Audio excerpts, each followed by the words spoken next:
हाय दोस्तों, मैं विक्टर आप लोगों का वीकेजी क्लासेस में बहुत बहुत स्वागत करता हूं।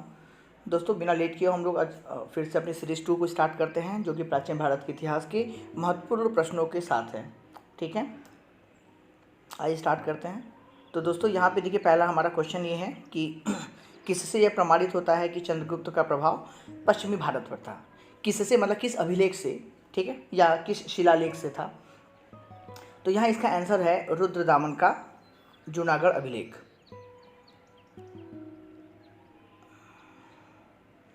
एक मिनट, इसका कलर चेंज कर देता हूँ, एक ही जैसा हो गया था।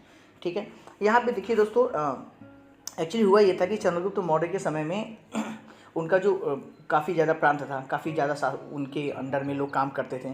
तो उसमें एक प्रांतीय शासक था जिसका नाम था पुष्यगुप्त। ठीक है, इसका नाम था पुष्यगुप्त। इसने क्या किया था कि वहाँ पे एक सुदर्शन झील बनवाई थी। ठीक है, तो अगर मान लीजिए आपके पास ये क्वेश्चन आ जाता है कि सुदर्शन झील किसने बनवाई थी, तो आपका ये आंसर हो जाएगा कि सुदर्शन झील का निर्माण पुष्यगुप्त ने कराया था। अब पुष्यगुप्त कौन था? वो प्रांतीय शासक था चंद्रगुप्त मौर्य के समय का। तो इस तरह से अगर हम देखें कि पश्चिमी भारत में जो मतलब जूनागढ़ के अभिलेख में जो मिला हुआ है, ठीक है, वो ये यहाँ पे दिखता है कि पश्चिमी भारत पे चंद्रगुप्त का प्रभाव था। अब हम लोग अगले क्वेश्चन को देखते हैं। यहाँ पे क्वेश्चन है कि पाटलिपुत्र पर स्थित चंद्रगुप्त का महल मुख्यतः किस चीज़ का बना हुआ था। देखिए दोस्त, पाटलिपुत्र के हिसाब से अगर हम देखें तो बिहार में है ये। ठीक है, तो बिहार में पटना के पास में बुलंदी बाग है, एक जगह, एक कुम्हार जगह है। ठीक है, वहाँ पे जो खुदाई हुई है उसमें लकड़ी के विशाल विशाल भवन मिले हैं। ठीक है, बिहार का जो पटना है यहाँ पे मिला हुआ है, और यहाँ पे लकड़ी के बड़े बड़े विशाल महल मतलब भवनों के अवशेष मिले हैं। और इन सभी चीज़ों को जो जिस बंदे को श्रेय जाता है कि इसको किसने ले आया था, वो स्पूनर थे। स्पूनर महोदय को इन सारी ये जो लकड़ी के महल हैं, इन सभी चीज़ों को ध्यान देने का पूरा इनके ऊपर हो जाता है। इन्हीं को पूरा क्रेडिट मिलता है, पूरा श्रेय इन्हीं को मिलता है। ठीक है, तो इस हिसाब से अगर आपको पास जो क्वेश्चन आएगा कि चंद्रगुप्त का महल मुख्यतः किस चीज़ का बना था, तो वो लकड़ी का था। और लकड़ी का बना मतलब सारे महल लकड़ी के बनते थे। इसका श्रेय किसको जाता था? तो इसका श्रेय जाता है स्पूनर को। अगले क्वेश्चन को देखते हैं। मगध का कौन सा राजा सिकंदर महान का समकालीन था, या महान, मैं यहाँ पे का की जगह मतलब की हो गया है। ठीक है, देखिए इसका आंसर है धनानंद। इसको लोग धनानंद भी कहते थे। अब अगर आप एक्चुअली जो महापद्मानंद था, ठीक है, थोड़ा इसके इतिहास के बारे में भी हम लोग देखिए, हर बार मैं आपको थोड़ा एक्स्ट्रा क्यों बता रहा हूँ, क्योंकि देखिए मेरा जो स्लाइड है ना, जो मेरा जो पूरा जो वीडियो है वो केवल 10 क्वेश्चन के ऊपर है जो इम्पोर्टेंट है। लेकिन होता है ना hidden, read between the lines, आपको लाइन्स के बीच में पढ़ना आना चाहिए। तो अगर क्वेश्चन के पीछे में जो भी क्वेश्चन बन सकते हैं वो मैं आपको बताने की कोशिश करता हूँ, ताकि आपका पीछे भी उसके साथ तैयार होता रहे। तो यहाँ जो क्वेश्चन है कि सिकंदर महान का जो समकालीन था उसका नाम क्या था? वो धनानंद था, या उसको धनानंद भी कहते थे। एक्चुअली धनानंद जो था वो महापद्मानंद के उत्तराधिकारियों में एक था। ठीक है, और अगर हम लोग ये कहें कि इसे और क्या कहा जाता था, जैसे धनानंद कहते हैं, धनानंद कहते हैं। देखिए यूनानी लेखक जो थे ना, यूनानी जो लेखक थे उसमें वो लोग इसको एक और बात कहते, एक और नाम से बुलाते थे। वो नाम क्या था? अगर किसी को पता है तो पहले से बता दीजिए, फिलहाल मैं आपको बता देता हूँ। इसको कहते हैं अग्रमीज, सॉरी,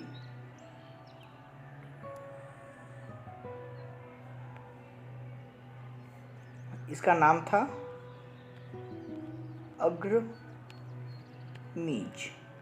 ठीक है, तो यूनानी लेखक धनानंद को या धनानंद को अग्रमीज भी कहते थे। जेनोफोन इसको बताता है कि बहुत ही धनाढ्य व्यक्ति था, और इसका जो सेनापति था इसका नाम भद्रशाल था, भद्रशाल।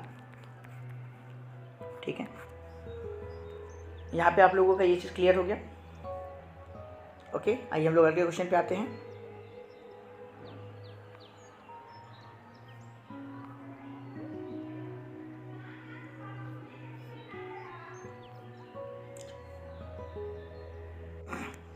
ठीक है दोस्तों, तो अगला क्वेश्चन हमारे पास है कि किसके ग्रंथ में चंद्रगुप्त मौर्य का विशिष्ट रूप से वर्णन हुआ है। ठीक है, वो ऐसा कौन सा बंदा है? तो आंसर है इसका विशाखा दत्त।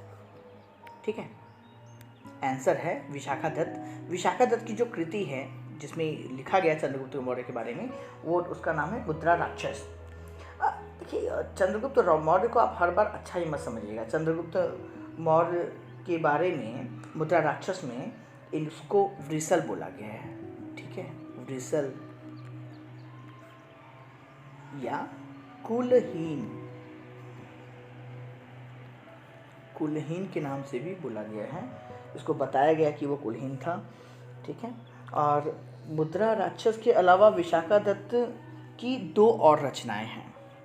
ठीक है, आप अगर इसको देखना चाहेंगे तो ये एक है देवी चंद्रगुप्तम और एक है अभिसारिका वंचितक। ठीक है, या अभिसारिका बंधितक भी बोल सकते हैं, वंचितक भी बोल सकते हैं। तो अगर आपको मैं ऐसे लिख के मैं आपको बताना चाहूँ तो एक है देवी चंद्रगुप्तम, ठीक है, एक है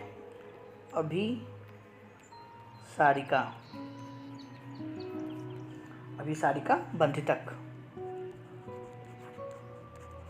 ठीक है, और विशाखा दत्त की कृति मुद्रा राक्षस, मतलब मुद्रा राक्षस के अलावा देवी चंद्रगुप्तम है और अभिसारिका है, और चंद्रगुप्त मौर्य को इसमें वृषल और कुलहीन के नाम से भी बुलाया गया है। ठीक है, अगले क्वेश्चन को देखते हैं। अगले क्वेश्चन में है नंद वंश के पश्चात मगध पर किस राजवंश ने शासन किया।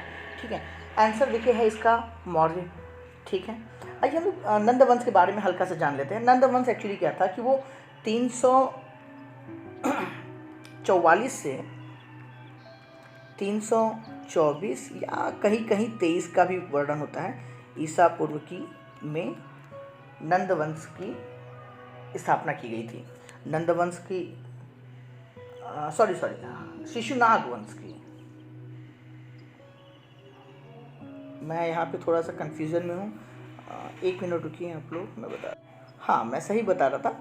नंद वंश की स्थापना जो की गई थी, नंद वंश की स्थापना की गई थी। ये नंद वंश की स्थापना जो की गई थी वो शिशुनाग वंश का अंत करके किया गया था। ठीक है, शिशुनाग वंश का अंत करके किया गया था। और नंद वंश में टोटल जो राजा थे वो कुल राजा थे 9। ठीक है, जिसमें सबसे अंतिम राजा था धनानंद, जिसके बारे में आप लोगों को अभी मैं बता चुका हूँ। उसको धनानंद भी बोलते थे और अग्रमीज भी बोलते थे। लेकिन नंद वंश में क्या था कि वहाँ पे उस टाइम जो शासन था बहुत अच्छा नहीं था। बहुत ही छोटी छोटी वस्तुओं पे कर लगाया जाता था, नहीं देने पे जनता से बलपूर्वक धन वसूला जाता था। इस वजह से ना जनता में क्या था, असंतोष का वातावरण था उस टाइम का। मतलब इन सारी चीज़ों का फ़ायदा उठा के क्या हुआ कि चंद्रगुप्त मौर्य और चाणक्य ने, ठीक है, इन लोगों ने मिलके धनानंद को हराया, उसकी हत्या कर दी और इस तरह से नंद वंश बंद हो गया और मौर्य वंश का शुरुआत हो गया। ठीक है, आइए हम लोग अगला क्वेश्चन देख लेते हैं। मगध की राजधानी कौन सी थी? ठीक है, देखिए यहाँ पे जो ऑप्शन है ना वो पाटलिपुत्र भी हो सकता है या गिरिव्रज भी हो सकता है। गिरिव्रज या इसको राजगृह भी बोलते हैं। ठीक है, ये दोनों ऑप्शन जो भी आपको दिएगा वो दोनों सही होगा। एक्चुअली मगध की जो पहली राजधानी थी ना वो थी गिरिव्रज या राजगृह, ये थी पहली राजधानी। और बाद में उदयीन ने पाटलिपुत्र को मतलब यहाँ से हटा के उसने क्या किया, पाटलिपुत्र को अपनी राजधानी बना दिया था। ठीक है, अब लेकिन देखिए पुराणों के अनुसार अगर आप देखेंगे तो मगध पे शासन करने वाला पहला राजवंश बृहद्रथ वंश था। ठीक है, और इसका राजा का नाम था, पहला जो राजा था उसका नाम था शायद जरासंध। फिलहाल ये उतनी हम लोगों को ज़रूरत नहीं है, लेकिन ज़रूरत क्या है कि पहली राजधानी जो गिरिव्रज थी, गिरिव्रज को किसने राजधानी बनाया था, तो वो था जरासंध। अगर आप इसको ऐसे समझना चाहेंगे तो ठीक है, नहीं तो बहुत ज़्यादा अंदर जाने की ज़रूरत नहीं है, सिवाय उनके जिनका हिस्ट्री ऑप्शनल हो या लोग हिस्ट्री में बहुत ज़्यादा रुचि लेते हो वही लोग जाएँ इतना अंदर, अदरवाइज़ इतना अंदर जाने की ज़रूरत नहीं है। प्रथम मगध राज्य का उत्कर्ष किस शताब्दी में हुआ? तो इसका आंसर है ईसा पूर्व 6वीं शताब्दी में। ठीक है, जो वास्तविक जो संस्थापक था मगध का वो बिंबिसार था। ठीक है, राजा बिंबिसार।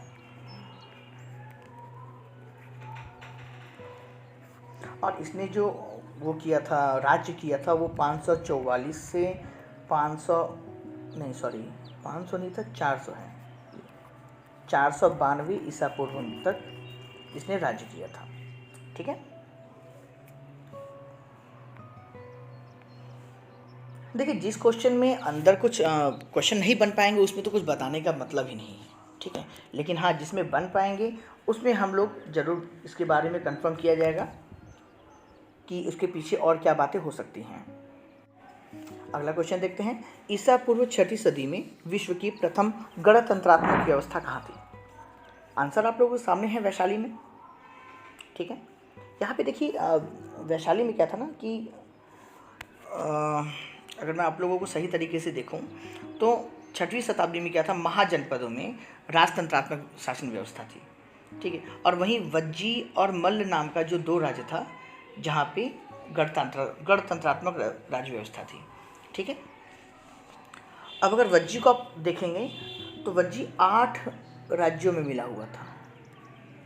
मैं वज्जी की बात कर रहा हूँ, मल्ल की नहीं। ठीक है, आप लोग कन्फ्यूजन मत होइएगा क्योंकि ईसा पूर्व में अधिकतर जगह राजतंत्रात्मक व्यवस्था थी, लेकिन वज्जी और मल्ल 2 जगह ऐसा था। मेरी राइटिंग थोड़ी सी यहाँ पे इस पर नहीं बन पा रही है। वज्जी और मल्ल 2 ऐसा जगह था जहाँ पे गणतंत्रात्मक व्यवस्था थी। तो वज्जी के बारे में अगर हम देखें तो वज्जी 8 राज्यों का, वज्जी जो है वो 8 राज्यों का एक संघ था। ठीक है, इस 8 राज्यों के संघ में जो वैशाली था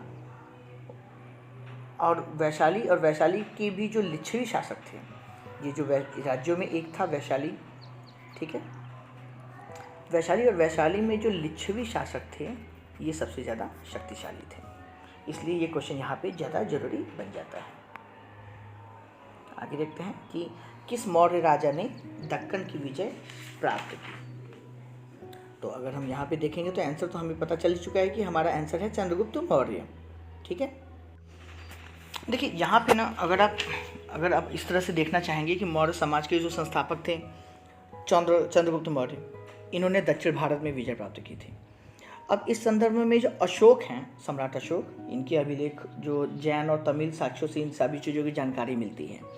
लेकिन दक्षिण भाग के कई ऐसे जगह हैं ना जहाँ पे अशोक के अभिलेख प्राप्त हुए हैं, लेकिन अशोक ने केवल कलिंग पे ही विजय प्राप्त की थी। कलिंग के बारे में तो पता ही है, काफ़ी ज़्यादा रक्तपात हुआ था, काफ़ी ज़्यादा मतलब बहुत विध्वंसक युद्ध था, जिसके बाद सम्राट अशोक ने बौद्ध धर्म को किया था और इन सारी चीज़ों से वो कर दिया था, अपना संन्यास ले लिया था। लेकिन अगर अब ऐसी स्थिति में अगर देखेंगे तो दक्षिण में जो विजय का श्रेय है ना वो केवल चंद्रगुप्त मौर्य को ही देना पड़ेगा। अब यहाँ पे ये भी कंडीशन है कि बिंदुसार के साथ क्या होगा, बिंदुसार की विजय जो है ना वो सही तरीके से पूरी इतिहासकारों को जानकारी नहीं मिली है, इस वजह से इसको संदिग्ध कहा जाएगा। ठीक है, आप इसको मिस्ट्री में रहने दीजिए। इसलिए आपके पास अगर ये क्वेश्चन आता है कि किसने जीता था और दक्कन की विजय किसने प्राप्त की थी, तो वो चंद्रगुप्त मौर्य ने की थी। इवन कि आपके अगर जैन और तमिल जो साक्ष्य मिले हैं, ठीक है, उसमें चंद्रगुप्त मौर्य के ही दक्षिण विजय की पुष्टि करते हैं वो लोग। ठीक है, तो दोस्तों यहाँ पे मुझे लगता है कि हम लोगों का क्वेश्चन खत्म हो चुका है। एक क्वेश्चन एक्स्ट्रा बचा हुआ है। इस क्वेश्चन का नाम है अष्टप्रधान का गठन किसने किया था? देखिए अष्टप्रधान का जो गठन है वो किया था शिवाजी ने। ठीक है, अब कई बार ऐसा भी होता है कि आपके पास ऑप्शन आ जाता है और उसमें पूछता है कि शिवाजी के अष्टप्रधान में कौन सा ऐसा पद नहीं था, तो आपके पास वो आठों जो प्रधान हैं, वो जो पद हैं उसका नाम याद होना चाहिए। मैं यहाँ पे देखिए बस हल्का सा एक वो रख रहा हूँ कि एक ऑप्शन रख रहा हूँ, पंडित पेन्यासु